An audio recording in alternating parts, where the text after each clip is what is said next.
সত্যিকার ভালো স্ত্রীর জীবনের সবচেয়ে দামি সম্পদের নাম হচ্ছে তার স্বামী।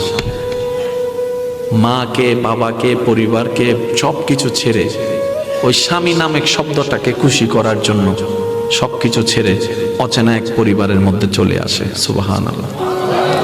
আসে তো আসে, খুব অবাক লাগে, এবার মানাইও নেই, একদম ম্যাচিং হয়ে যায়। যেখানে যাই সেই রকম একটা মেন্টালিটি আল্লাহ পাক তাদেরকে দান করেছেন ম্যাচিং হয়ে যাওয়ার জন্য। একজন সত্যিকার ভালো বউ তার জীবনের সবচেয়ে বড় নিয়ামত মনে করে দুনিয়ার তার স্বামীকে।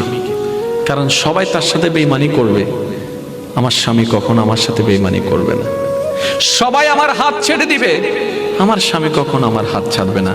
এখানে যারা বিবাহিতরা আছেন, আমি ছোট্ট মানুষ হিসেবে শ্রদ্ধার সাথে একটা কথা বলি।